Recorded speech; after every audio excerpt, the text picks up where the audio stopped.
So in November 24, I struggled a lot with this. And the only reason I went to see my GP was because I started to have some urinary symptoms. And I was like, doctor, being a pharmacist, I thought I knew what was going on. Give me antibiotics, please. I've got a urinary tract infection. And the doctor was like, no, steady on. We're going to check you completely. And I mean, it's seen the state of me. I was 107 kilos. And my doctor was like, he did a complete test. And it turned out I was clearly obese. It was the beginning of diabetes, sleep apnea, high blood pressure. And I had 5 comorbidities, with the kidney, starting of some kidney problems. And I couldn't believe it, I'd completely lost myself. I'd lost myself because I was working as a pharmacist and also chasing my career as trying to be a special chef, catering for a lot of influential people and big brands. And I completely forgot myself.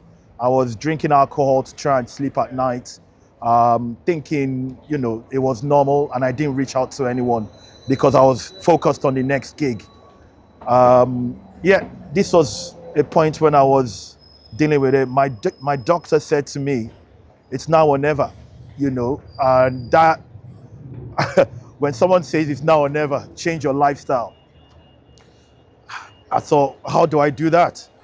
My friends saw me, going down a slippery slope because I was even more stressed. When someone says change your lifestyle in the hustle and bustle and you have no access to do it, my next access was drink. It was until I reached out to friends again.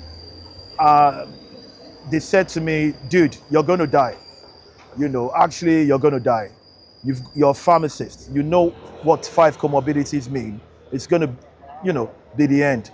And for some weird reason, I actually lost my property at that time. So I reached out to friends again to say, things are getting worse for me. They're like, dude, just leave London. Just get out. It's not working for you. And this was a game changer. I took this advice and moved out. I moved out to Plymouth to stay with a friend who was also a doctor.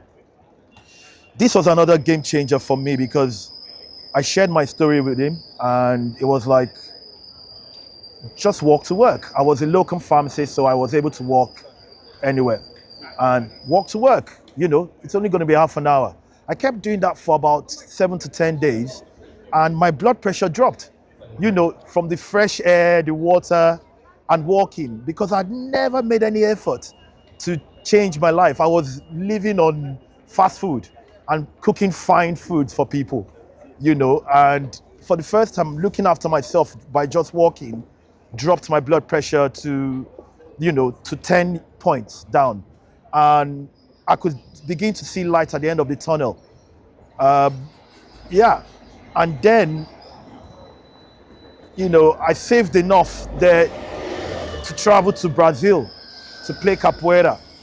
And playing capoeira, taking in the beats and the fire of Brazil.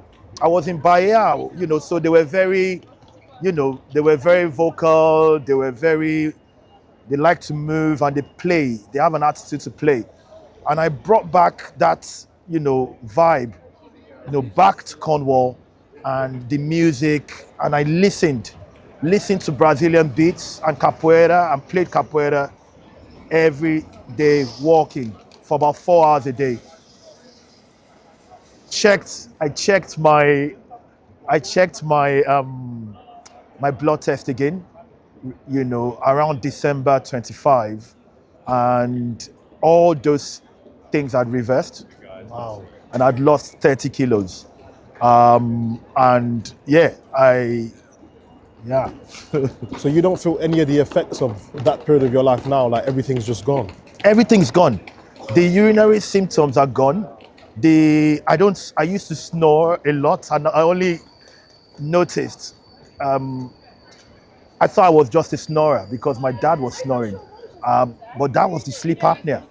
You know, that's another thing that could have killed me because I could have died in my sleep. So there were loads of things that could have killed me: sleep apnea, blood pressure, the diabetes alone, which, could have caused further problems. Yeah. But everything was from the weight gain. And by losing 30 kilos in weight quickly was the game changer, and everything is gone. How would you say that shaped the perception that you have of life? Ah, it's massively changed it. Anything is possible. Anything is possible. There's always an exit. There's always an exit. It all starts in the mind. Yeah. You change your mind first. People ask me, oh, what exercise routine do you do? But I want to tell them that it's the mindset that changed. My move out of London wasn't a case of I'm gonna find a nice property. I'm gonna do this. It was a drastic move to save my life. When you're trying to save your life, then your mindset changes to a survival mode. Yeah, and I still move with that survival mode, knowing it can happen again. It's important to be aware that it can happen again. So you still need to have a level of awareness and be in the right place. Surround yourself. Have grounding rules. I have rules and I have a routine that I do every morning.